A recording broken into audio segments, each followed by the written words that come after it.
Welcome back, my friends, to another base tour. It's been a while since we had our last base tour, so I had some stuff to do, but yeah, I think I'm back. And yeah, we start right here. We have a small garage going. This can be obviously a mini garage, car garage, horse garage, whatever you want. And right here we're starting into our base. Pretty simple. We got a window on this side, nothing too crazy.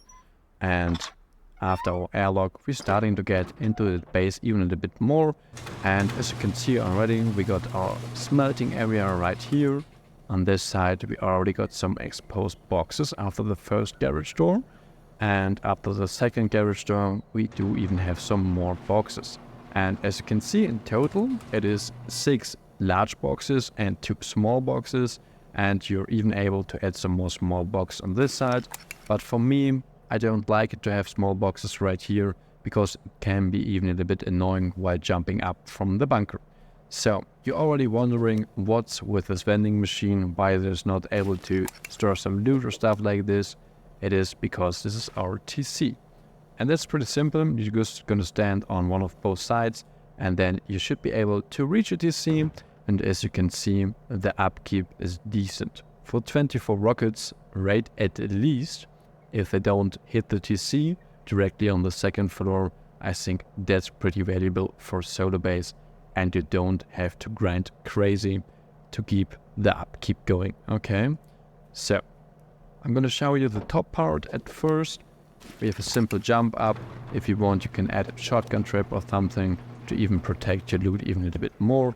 But for this case, I also like to place some flame turrets on the top side, so you will already be in charge if someone is trying to go deep or something. We got a turret, battery right here, and you can also add a turret, that's up to you. And yeah, oh, I just removed those roof, I don't know why. Let me replace it.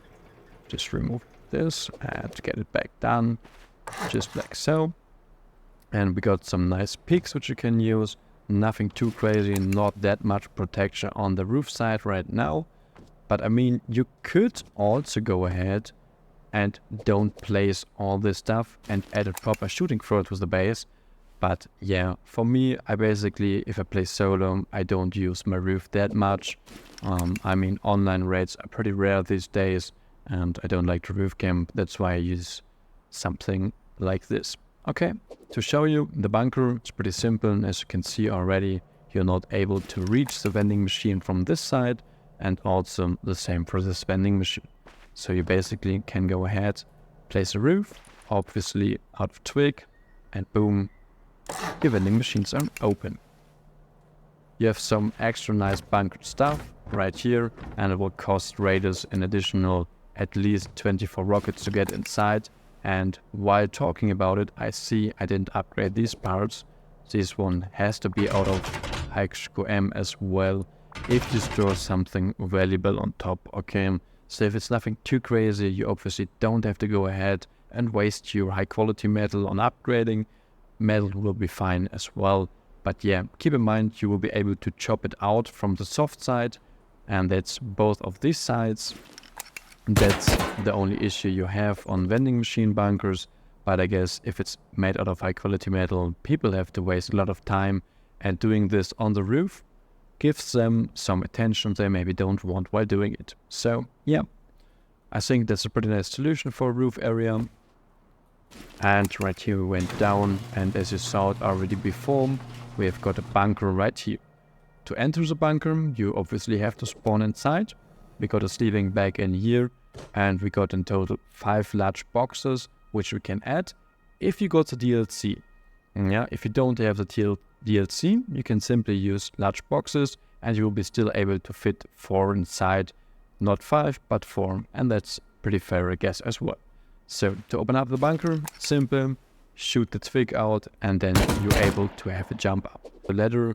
Otherwise, we will a little bit fucked. You can also go ahead and place a ladder edge. That's also working, but while placing ladder edge, you will have some issues sealing the bunker, and then you have to pick it up once again, seal the bunker, and place a ladder edge. So I think a ladder is the best solution right now. Okay, so, and to seal the bunker, it's pretty easy as well. You go down, place it on twig once again, the half wall, And I'm an idiot and I replaced the ladder, pick it up and go on this side, and boom, you're able to see the bunker.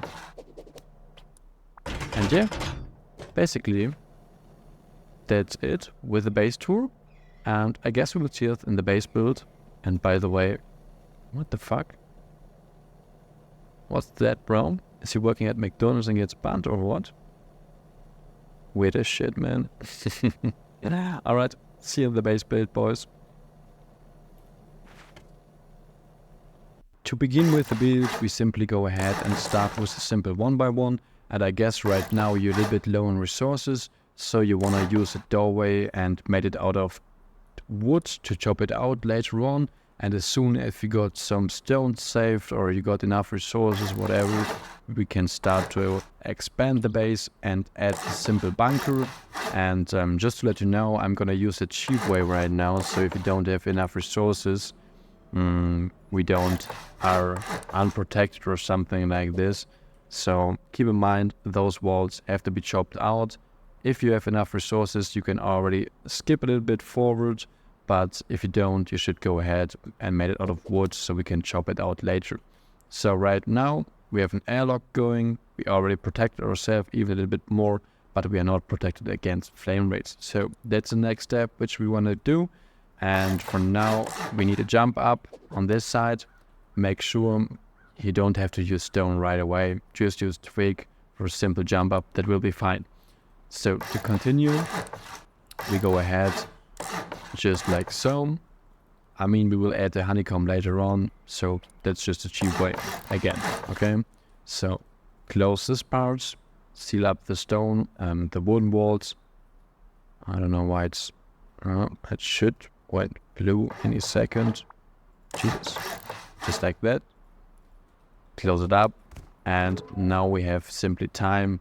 If we want to chop those walls out, we can do it right now, and you can do it from the inside without having any dangerous people going on or stuff like that. You know, you're just in safety, and that's fine. So next part is this honeycomb, a simple double doorway right here, a window on this side, a doorway right here, and close everything. Gosh damn.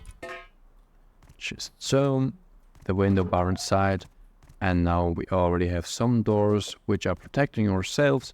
And I mean, if you don't play the first wipe day that much, you can already go ahead and chop this part up and get your bunker going. And for the first night, I guess it will be fine if you have your main stuff inside here. So keep in mind the TC have to be moved afterwards. So I guess maybe it is something for the second wipe day. That's up to you. And yeah, as soon as you want to remove the TC, you're going to break it downstairs and move it upstairs to this part. And right here, it's simple. Just place it in the middle, straight line, just like that. A doorway in front. And now we want to add our vending machine to get the bunker going. Keep a note, that's pretty important. If you're going to play in a group, make sure everyone is already authorized on the TC. Or even if you do or something like that. Otherwise, you're not able to get access later on. So, then you want to go ahead and place a vending machine inside the gap right here. And as you can see on the left and right on edges, it is not completely connecting or going completely backward inside. Make sure it is inside the doorway and it is closing the edges on both sides, okay? And boom, just like that, it is inside. And yeah, basically because of the code log, let's just add some code. You're able to reach a TC. Oh, you're even able to change the log later on, so that's pretty fine. So just don't mind what I said before. Okay, your teammates can get access later on as well. Just for you, quick look from the outside. Everything is looking weird as shit right now, but we're gonna fix it in the next step, in which we're gonna go ahead and add the honeycomb to the complete base. So see this part. Otherwise, people will be able to just chop inside your bunker. So that's the most important honeycomb for now. And then you simply want to go ahead around the 1x1, get the honeycomb going. nothing crazy to take care of. Just like that. Close this part, this one. This ramp is also working as a honeycomb, and that's pretty good. On this side, you can also start to add the honeycomb, because these are the high-raised foundations for the bunker. You want to protect them or even make them like invisible or hide them for potential raiders or stuff like this, so they don't really know where to hit. Same thing on this side. Simply go ahead, add a ramp. Boom, we got the honeycomb gun, and that's just like we wanted. So next step is the jump up to the third floor, the shooting floor. Exactly. Pretty simple. Boom. And basically the base is already done. We just have some small stuff to do. For example, right here, get those parts for the loot room, but I'm not gonna show you the interior, so that's up to you. And on this side, I like to use a furnace as a jump up, or you're gonna just skip those doors and make a half floor inside, so you have some more space to place something. That's also up to you. Yeah, next thing, the bunkers for the top side. I mean, you have to have enough resources to do that. That's pretty clear, I hope so. And for the bunkers, you just go like this. Make sure the vending machine, I'm going to show you without flying. It's pretty simple as well. Just if you want to have a little bit more space, place some triangles. Make sure it is perfectly attached, just like so. Remove these parts and boom. Same thing on this side. You don't have to be too accurate while doing it. It's okay if it's even some centimeters on the left or on the right hand side. As you can see, you're not able to access them from this side. To open them, you simply go ahead, place your twig roof right here, and boom, you have access to 2 separate bunkers. Make sure before putting too much loot inside that you upgrade those walls at least to metal, and if you have some valuable stuff inside, armor it. Also the second part, otherwise people will be able to blow up this wall and chop it down from the bottom side, okay? And right here we keep it simple. I mean, you could also go ahead and add a shooting floor on this side, but yeah, I think that's the cheapest, most efficient way for me, and that's pretty fine. Yeah, and basically that's it with the base build. Quick, clean and simple. I mean, it's a little bit to chop out and move around, but yeah, sometimes to be efficient, you have to put some time inside. Alright, cheers, thank you so much for watching, and if you have any questions for the base build, let me know in the comments. See you in the next one, boys.